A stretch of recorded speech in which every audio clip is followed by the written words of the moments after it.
Gus Naji itu putranya Mbah Mun, meyakini pakai peci putih itu sunat sehingga santrinya pakai peci putih. Mbah saya Kiai Hamid Pasuruan juga pakai peci putih. Santri sebelah kiri semuanya pakai peci putih karena putih itu sunat ya sudah pakai peci putih. Tapi kalau Mbah Mun itu santrinya nggak boleh pakai peci putih, haram kata beliau. Kata beliau, "Cung kaji nih wong desa-desa nganti adol Tegal, adol sawah. Mbok saingi ketu 5.000." Kata beliau. Nglarakno atine wong dosa apa haram? Dosa, Mbah. Lah yo iku dosa, mulane haram. Sehingga takannya akan santri sarang semua. Enggak ada santrinya Mbah Mun pakai peci putih, kecuali yang sudah kaji. Karena pikiran beliau itu menyakiti orang katanya. Karena kaji ini adol Tegal disaingi 5.000. Tapi Mbah Mun sebagai orang alim yang membiarkan pondoknya Gus Naji pakai peci putih. Mbah Naji juga membiarkan ketika pondoknya Mbah Mun pakai hitam. Makanya saya keterusan peci, saya itu sudah kaji, tapi karena saya mulai dulu nggak pernah pakai peci putih terus keterusan sampai sekarang. Tapi suatu saat aku juga nganggukan kan, entah kapan suatu saat. Jadi aku sowan Nabi yo keturunan iri, keterusan diharamno terus kebablasan ini. Nah khilafnya ulama kira-kira seperti itu. Yang peci putih ya silahkan gue iling-ilingan, nak putih itu sunat. Tapi sing ireng, piye-piye kaji desa iku disaingi ketu 5.000 gak terima aja. Yakin deh, Bos. Nah, saya ini mulai kecil di sarang. Tapi mertua saya itu keluarga Pasuruan. Jadi saya lucunya saya kalau ngajar di Pasuruan pakai peci hitam. Sebagian santri separuh pakai peci hitam menghormati saya. Sebagian pakai putih menghormati kiainya. Jadi jadi saya lihat ini ya sepanjang sejarah kalau saya ngajar itu jadi warna-warni itu karena tadi saya kaget kok banyak yang pakai peci hitam. Hormati jenengan Gus. Yang putih masih banyak separuhan. Ya enggak ada yang merencanakan, ya alami saja. Nah, cara sampean bener di. Putih apa hitam? Putih apa hitam? Bebas. Karena tadi ini masalah nopo istihad.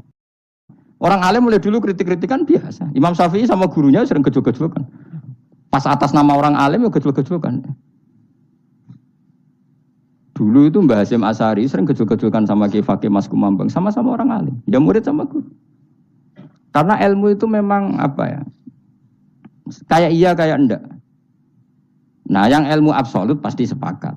Misalnya tadi, apa kalimat thayyibah itu selalu baik? Pasti selalu baik. Ya sudah.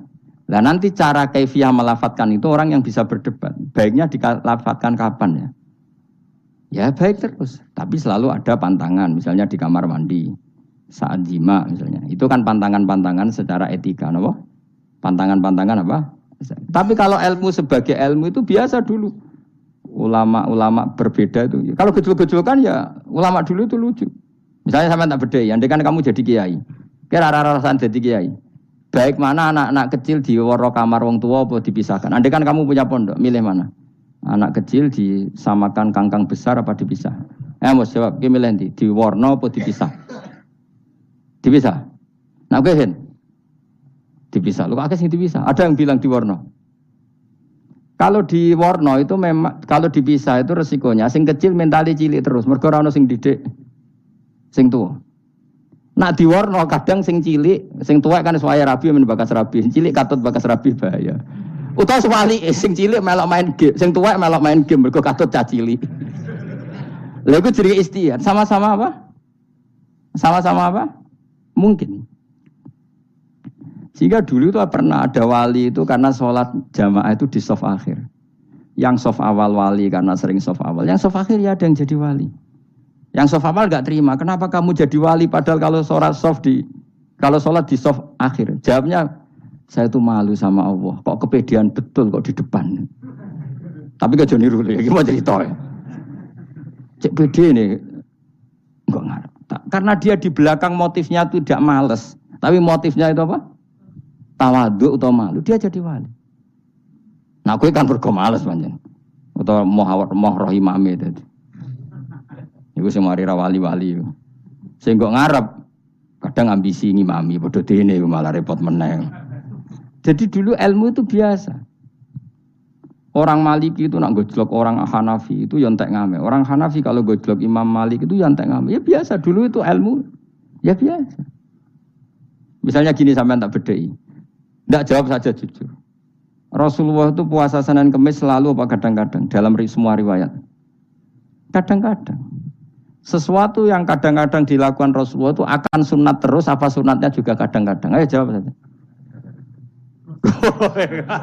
Wah, akeh sing sarap ya. Rasulullah itu puasa Senin Kamis itu kadang-kadang apa terus?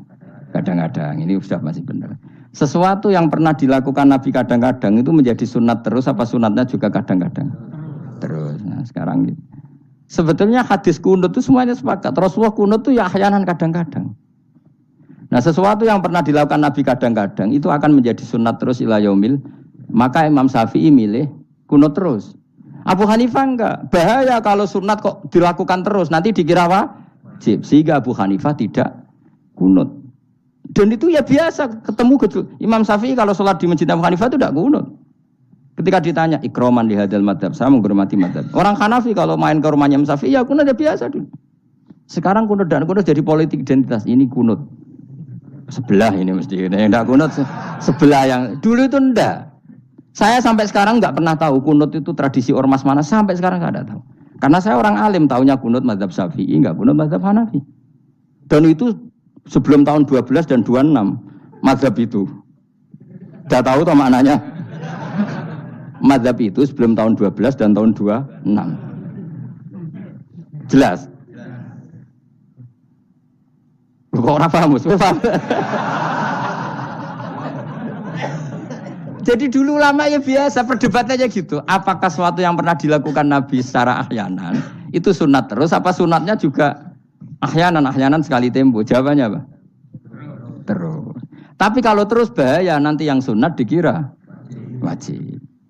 Nah, yang berpikir gitu Abu Hanifah, yang berpikir terus Imam Syafi'i. Ya sudah, akhirnya jadi seperti ini. Dulu itu enggak jadi politik identitas, saling menghormati.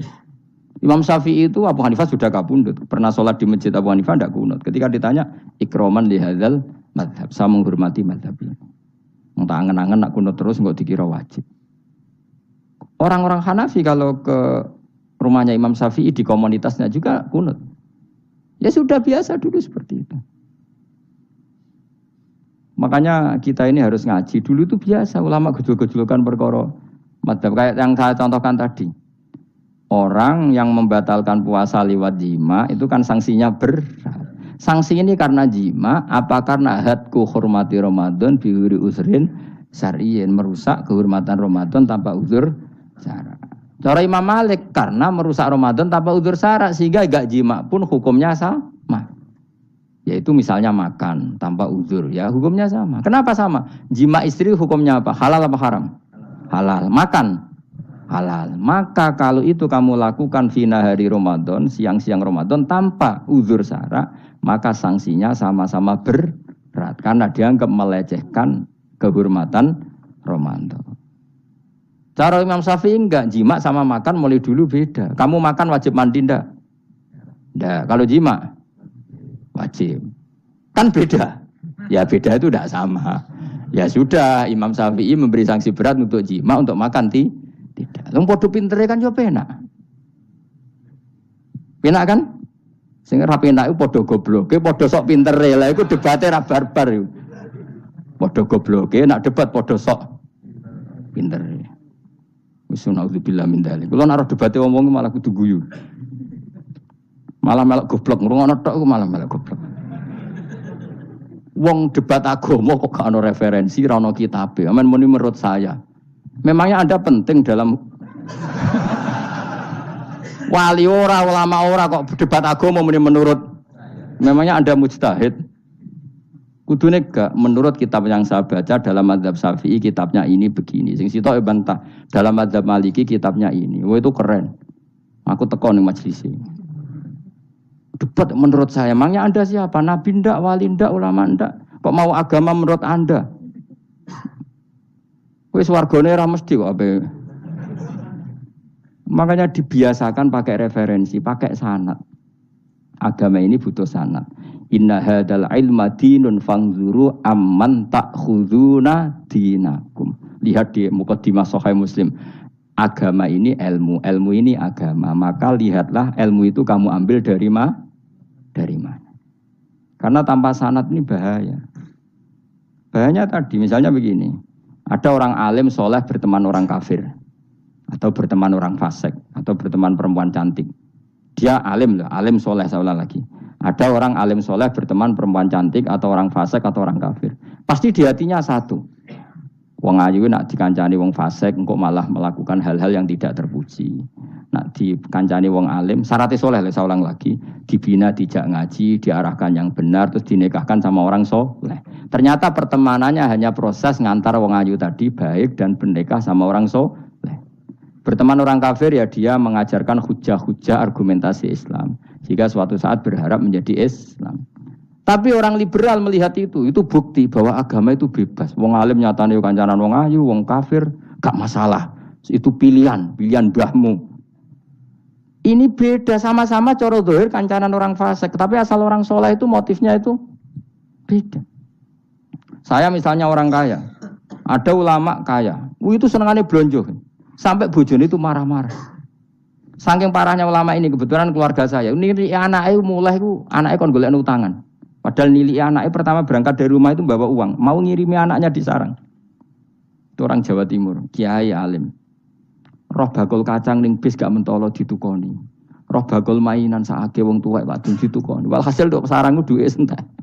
Tapi gowo mainan, gowo kacang putu-putu. Saake jare. Sama-sama belanja. Dekne niate nyebar rahmate Allah. Saya pernah ngalami itu, meskipun di ada skala yang ekstrim itu. Saya sampai sekarang anak saya mulai TK, SD tak sangoni terus. Kadang beli jajan yang dia sama sekali gak doyan. Dulu ibunya yang marah sebelum ora dipangan kok dituku Gus. Ya masih ora dipangan bakule tetap seneng. Butuhe bakule ku payu ora kok dipangan ta ora. Tapi utek-utek medhit ngene kan pikirannya kan. Nara dipangan aja tuku ya sakake bakule ndonga supaya laris. Lah duit 5.000 bagi kita kan tidak penting, sebentar ben manfaati bakul-bakul. Karena orang kadang dikasih itu malu loh, karena tidak diharga diri. Tapi kalau lewat jual beli kan senang. Ya banyak ulama yang gitu, boros tapi niatnya menyebar roh. Asal orang soleh itu baik-baik saja. Orang soleh melete, wah duitku akeh, tenang wae. Cara dohir melete, ternyata ngenakno sing dikai ben ora perasaan. Nah misalnya wong soleh terus sopan. Duitku pas-pasan tak pangan sesuk wae ora ono sing dikai ya sungkan le dul. Maka wong saleh kudu mlete ben sing dikai ora sungkan. Bar ngekek dhuwit wong 100.000. Lah iki lanjeran dhuwitmu akeh ora iso tak hitung ning omah. Ijek karungan. Lah kok karungan piye? Dhuwit 1.000 kerja kok karung gak sak. Butuhe ngenakno sing dikai apa? Ngenakno sing dikai. Asal wong saleh dekne ngomong gitu itu niatnya juga soleh, tapi nak wong ra soleh, pancen mlete tenan. Bolak-balik wong ra soleh iku masalah. Makanya kancani wong soleh. Mergo wong soleh itu orang yang luar biasa. Kanjeng Nabi ku nak dahar sering ning njaba. Ya biasa. Ketok wong akeh. Karena Nabi gak ada kepentingan beliau jadi Nabi setelah Nabi Isa alaihissalam yang saking sakralnya, saking priainya malah kebablasan dianggap sebagai anak Tuhan. Maka Nabi ngetokno kemanusiaan ini. Bahkan kalau dahar itu sering di luar. Gue ngetokno nak Nabi itu dahar sebagai umumnya kayak apa orang soleh. Lho kula nate berusaha khusyuk itu menang. Malah ngipi kuwi elek. Mergo aku ora meneng wae wibawa, nak meneng malah buyute wibawa. Akhire wong rawani takok agama. Nak ana ora takok agama terus takok wong liya, takok rugi malah ra karu-karuan. Tapi baru kayak aku sering guyon gejlokan orang berani tanya. Baru kayak berani tanya, ilmu dikembalikan pada ahlinya. Jadi wong soleh ku ngomong terus yo barokah, saenake yo barokah, asal dekne soleh alim, barokah terus. Tapi nak wong ra soleh goblok e mbok meneng ben wibawa. Nah ibadah anggap wali terus akeh sing sowan innalillahi wa inna ilaihi rajiun. Aneh-aneh wae. Modus iku jenenge apa? Lho iya, kayak kasus di Probolinggo, andai kan wong ra jubahan iku ora ono sing percaya. Dia dipercaya karena modus apa? Kesalehan. Umpama dekne nganggo kathok seprapat terus pahpon ning pasar, ayo aku bisa gadakan uang, percaya to ora? Baru kayak jubahan ibu-ibu soleh. Maka sarana kesalehan ini kalau di mata orang enggak soleh, di tangan orang enggak soleh itu bah. Makanya kata ulama, kata Imam Haramain, kena arah alim, urip biasa wae. Aja sampai kowe terlalu khusyuk terus nak ngomong dindel, padahal keliru ngomongmu iku. Mergo anti ilmu. Mas bener kok sampean ini bener. Ora alim sepeda motor ya sampai dangak-dangak terus sampai rokokan itu wis bener. Kowe nek bebo khusyuk malah bahaya. Dikira ahlul ilmi jebule gloyor napa. Mulane nek pas mlete tak anggap pinter ini. Menutupi apa wis pokoke terusno dhewe. Jadi itu ada aturannya. Pokoknya yang penting itu soleh alim. Makanya saya berkali-kali cerita, saya punya sanad sampai Sufyan bin Uyainah itu termasuk gurunya Imam Syafi'i. Ya gurunya Imam Syafi'i itu yang paling masyhur itu Muslim bin Khalid Az-Zanji ketika kecil. Beliau diajari sufi oleh Sufyan bin Uyainah. Kemudian ngaji hadis sama Imam Malik. Cuma di Indonesia yang terkenal beliau hanya muridnya siapa? Imam Malik. Sebenarnya dia ngaji lama itu malah sama Sufyan bin Uyainah. Sufyan bin Uyainah ini yang punya riwayat bahwa Nabi Isa dan Nabi Yahya pernah bertemu.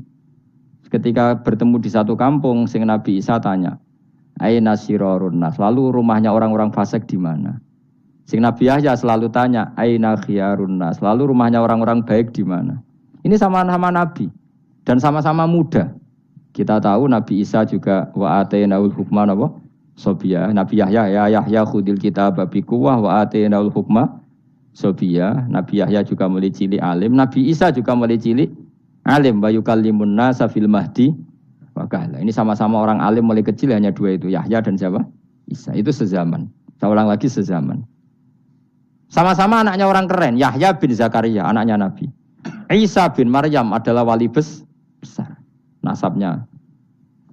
Akhirnya Nabi Isa yang mulai tanya, "Limada tas'al aina khiyarun nas?" Kenapa kamu tanya rumahnya orang-orang baik di mana? Kata Nabi Yahya, kumpul orang soleh itu enak, nyaman. Ya kan nyaman kan kumpul orang soleh, tidak ada narkoba, tidak ada kegaduhan, tidak ada berisik. Terus gantian Nabi Yahya tanya, "Limada tas'al aina sirarun nas?" Lalu kenapa Anda tanya di mana rumahnya orang-orang buruk?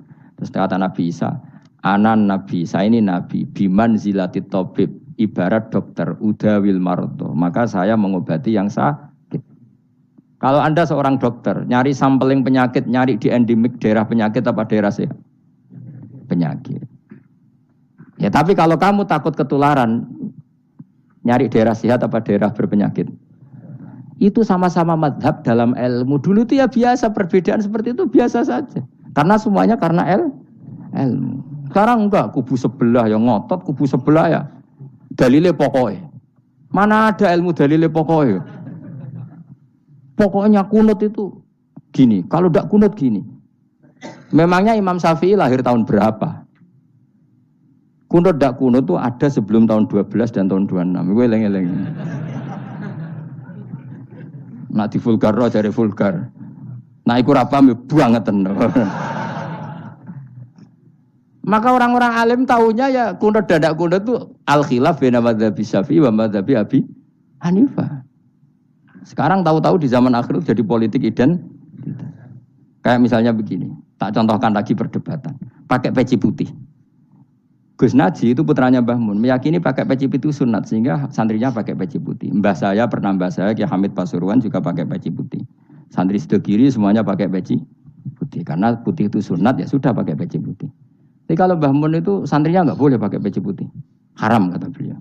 Kata beliau, "Jong kajine wong desa-desa nganti adol Tegal, adol sawah. Mbok saingi ketu 5.000." Kata beliau. Nglarakno atine wong dosa apa haram? Dosa, Mbah. Lah ya iku dosa, mulane haram. Sehingga takannya akan santri sarang semua. Enggak ada santrinya Mbah Mun pakai peci putih, kecuali yang sudah kaji. Karena pikiran beliau itu menyakiti orang katanya. Karena kaji ini adol Tegal disaingi 5.000. Tapi Mbah Mun sebagai orang alim yang membiarkan pondoknya Gus Naji pakai peci putih. Mbah Naji juga membiarkan ketika pondoknya Mbah Mun pakai hitam. Makanya saya keterusan peci. Saya itu sudah kaji, tapi karena saya mulai dulu nggak pernah pakai peci putih terus keterusan sampai sekarang. Tapi suatu saat aku juga nganggukan kan, entah kapan suatu saat. Jadi aku sowan Nabi yo keturunan iri, keterusan diharamno terus kebablasan ini. Itu logika ijtihad. Sama misalnya khasnya ulama itu pakai jubah, pakai apa? Ya sudah itu khasnya ulama. Terus kayak misalnya neng parkiran macak ngono. Alasannya anut ulama. Kira-kira menyinggung orang apa ndak kira-kira? Kowe kelakuanem cek ra karuan jubah sunah Rasul terus kene parang tritis delok wong macem-macem jubah. Kacau gak? Elek-eleki nasab apa enggak? Boy orang itu mikir, jadi karena ada selalu masalah ijtihadiyah. Abdullah bin Mas'ud dulu itu kalau sholat itu nggak pernah pakai baju resmi, seringnya pakai sarung tok, kadang nggak pakai baju. Ketika ditanya, kamu ashabu Rasulillah, kenapa sholat dengan cara seperti itu? Terus beliau ngendikan, wong ben roh nak set ini. Kalau saya sholat selalu pakai pakaian sempurna, nanti dikira itu aturan fardu dan umat menjadi berat. Sampai seperti itu ulama menjaga konstitusi bahwa yang penting dalam sholat adalah satrul aurat. Zaman itu sudah sahabat dan tabiin karena Nabi sudah wafat itu sudah pakai pakaian lengkap. Tapi Abdul bin Mas'ud tiap sholat di masjid dia menunjukkan pakaian paling tidak lengkap. Jadi pernah beliau sholat itu hanya pakai sarung terus diikatkan di lehernya. Ketika ditanya, dulu kita dengan Nabi pernah sholat seperti ini.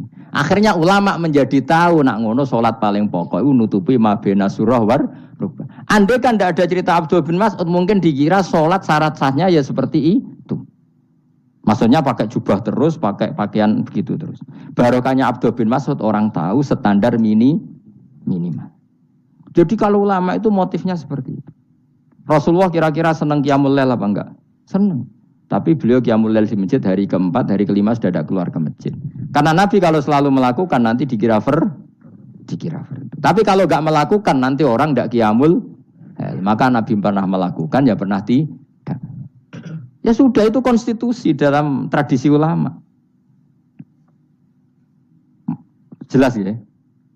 Saya sholat di pondok saya sendiri sering jadi makmum. Karena semua kiai sudah jadi imam. Nanti dikira syarat sahnya imam itu kiai. Repot. Makanya saya tunjukkan kiai juga boleh jadi makmum. Andai kan semua kiai jadi makmum, saya nanti jadi imam. Ya semua ulama mulai dulu tradisinya gitu. Karena yang dikatakan fardu kifayah itu kalau sudah ada yang melakukan, yang lain tidak usah. Biar seimbang. Sekarang enggak, geruduk kabeh. Makanya terus kacau. Coba sekarang misalnya gini. Andai kan semua orang melakukan kebenaran kesunatan, yaitu misalnya semuanya ambisi itikaf di masjid. Terus tidak ada orang melakukan kebenaran ngrumat yatim, ngrumat jenazah, ngrumat jalan-jalan raya, kan kacau. Mergo semuanya satu variasi kebenaran itikaf ning masjid. Cah yatime sedang do mati, mergo do itikaf kabeh. Tapi baru kaya ana sing itikaf ning prapatan, nek ana wong tiba iso nulung, nek ana wong kesasar iso tako. Baru kaya wong sing itikaf ning prapatan. Sayange terus bidung-bidung barang ku sayange. Sakjane niat itikaf ku sah. Nawaitul iktikaf linusratit thoriq. Niat ingsun itikaf nulungi dalan ben nek ana wong butuh. Coba sekarang, orang yang kecelakaan, pertolongan emergensi orang yang itikaf di jalan apa yang di masjid? Di jalan, barokahnya banyak, itu tim SAR gratis. Umpama do niat soleh kabeh bumine pangeran, sah mbok itikaf. Mulai sesuk gak apa-apa, itikaf ning perapatan. Tapi buktikan kamu tidak berbuat macam atau tulisi relawan orang tersesat. Jadi ajane kebaikan itu ada di mana-mana. Makanya Nabi menyatakan kebaikan orang itikaf jadi dikatakan Nabi baik. Orang yang jalan-jalan kemudian ada duri disingkirkan juga disifati Nabi orang baik. Orang yang rumah yatim disifati Nabi orang. Bahkan orang yang hubungan intim dengan istrinya sama Nabi ya disifati orang baik. Sampai sahabat tanya, masa urusan gitu dapat pahala ya Rasulullah? Loh iya, andai kan itu sama orang lain kan malah dosa. Berhubung sama istrinya maka dapat pahala. Kayak apa Nabi ngitung kebaikan sekian banyaknya. Tahu-tahu di zaman akhir kubunya saja yang baik. Ini apa-apaan? Ini kalau iskal deh. Yo mareni yo tobat yo. Kebaikan adalah sesuatu yang dikatakan Allah baik di kubu kita maupun di kubu sebelah.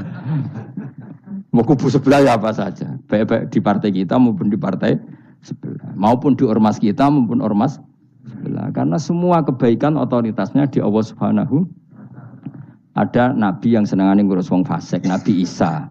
Karena berpikiran nabi itu tabib, ya tabib itu yudawil mar, itu mengobati yang sakit. ada nabi kayak Nabi Yahya. Karena kalau orang kayak kamu tak suruh ngobati orang fasik, kira-kira katut ta sing fasik tobat. Cara rohin tak cul ngobati wong wayu, kira-kira sing katut sapa? Sing ayu dadi ngaji apa sing ngaji dadi ya ukur dhewe, nek ora kuat niru Nabi Yahya, nek kuat niru Nabi Isa. Tapi kowe ora nabi masalah. Ya sudah, yang penting roh ilmunya. Bahwa dulu itu biasa. Paham ya? Makanya Sayyidina Abu Bakar jadi wali karena akhlaknya baik. Tapi akhlak baik itu tidak cukup untuk melindungi Rasulullah. Karena ketika Nabi diteror, Abu Bakar tidak bisa berbuat banyak. Sehingga ketika Abu Bakar sudah Islam, Nabi itu masih sembunyi. Sampai ketika lihat Umar gelut di pasar Ukad, dia petarung yang menangan, Nabi berdoa, Allahumma aizal Islam bi Umar. Semoga orang seperti ini itu masuk Islam. Karena ini rapati butuh sopan, ini butuh petarung. Tenan, Umar masuk Islam. Masuk Islam hari pertama sudah Abu Jahal ditotok rumahnya. Kamu lo ganggu Rasulullah Muhammad tak bunuh kamu. Semua orang diparani. Akhirnya bersamaan dengan itu ada khitab fasda bima tu'mar. Akhirnya Nabi berani dakwah secara ala niatan. Barokahnya mantan preman. Jadi kebutuhan Islam banyak, butuh orang sopan, butuh petarung, butuh macam-macam. Butuh wong lomo, butuh wong fikih sabar iku sakeh, ora usah ditambahi. Karena jumlahnya sudah overload yang fikir itu jumlah. Itu rasa diproduk sudah masif lah, sudah. Jadi orang kok kalau gede fikir, maksudnya jumlahnya sudah banyak. Jadi itu kayak apa kearifan Rasulullah? Makanya Abu Bakar pertama jadi khalifah. Ketika beliau mau wafat, itu nunjuk Umar jadi khalifah. Coba. Padahal beliau wataknya lemah tapi menunjuk orang yang sangat kasar, yaitu Sayyidina. Karena beliau insaf, tidak semua kebaikan terwakili oleh orang berakhlak. Kadang kebaikan terwakili orang yang tegas. Kayak Sayyidina. Kayak apa insafnya para sahabat? Iya toh, kalau di internal akhlak itu baik. Tapi kalau di eksternal ngadepi orang nakal, yang baik itu orang tegas. Coba misalnya ada preman di perapatan, mau ganggu kiai, gue di santri sopan mau diluk, pusing kan? Tidak di semua santri kayak Rogen mantan preman, ayo gelut, oh mati orang ninggal popo.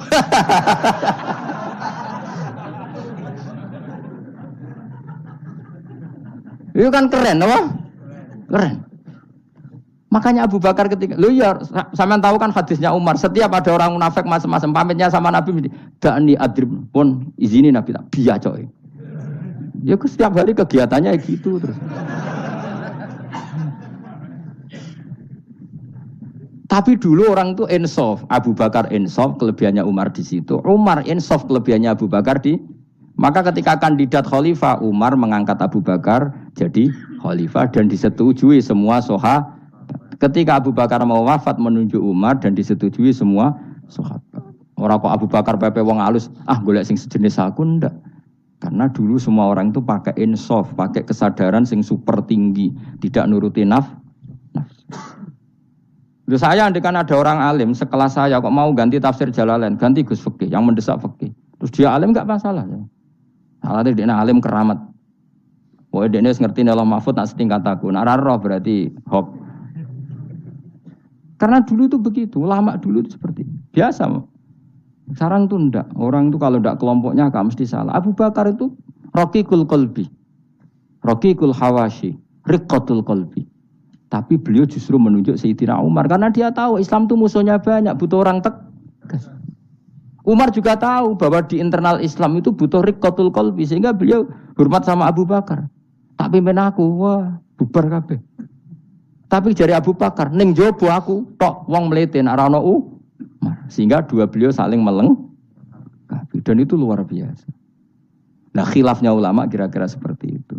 Yang peci putih ya silahkan gue iling-ilingan, nak putih itu sunat. Tapi sing ireng, piye-piye kaji desa iku disaingi kedul 5.000 gak terima aja. Yakin deh bos. Nah saya ini mulai kecil di sarang. Tapi mertua saya itu keluarga Pasuruan. Jadi saya lucunya saya kalau ngajar di Pasuruan pakai peci hitam. Sebagian santri separuh pakai peci hitam menghormati saya. Sebagian pakai putih menghormati kiainya. Jadi jadi saya lihat ini ya sepanjang sejarah kalau saya ngajar itu jadi warna-warni itu karena tadi saya kaget kok banyak yang pakai baju hitam. Hormati jenengan, yang putih masih banyak separunan. Ya nggak ada yang merencanakan, ya alami saja. Antara sampean bener di putih apa hitam? Putih apa hitam? Bebas. Karena tadi ini masalah nopo istihad. Pun kalau terus nang.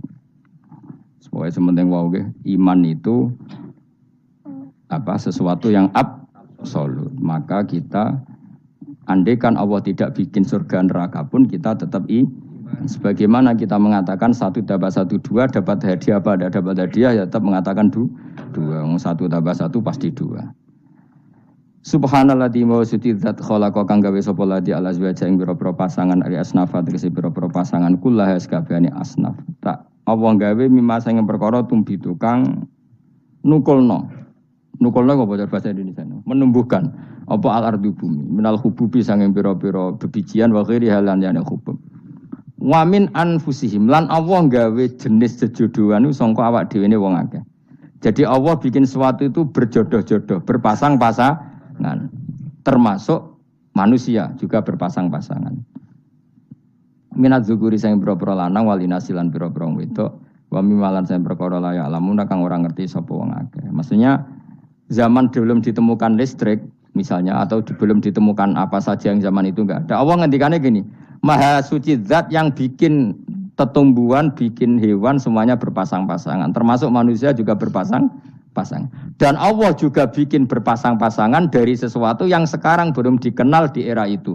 Jenenge wa mimma la lamun. Ya era itu misalnya enggak ada listrik, tapi setelah ada listrik ya sama, ada plus ada minus. Jadi sama tetap polanya asal selain Allah itu pasti berpasang meskipun sesuatu itu sekarang belum dikenal. Kayak zaman dulu kan belum ada listrik, tapi setelah ditemukan listrik juga ada plus, ada minus. Itu jenis wa mimma la lamun dan dari sesuatu yang kamu tidak tahu. Minal makhlukati sing pira-pira makhluk al ajibati kang gawakno al gharibati kang aneh utawa kang langka alam ayatul lamun. Subhanallah wa bihamdihi.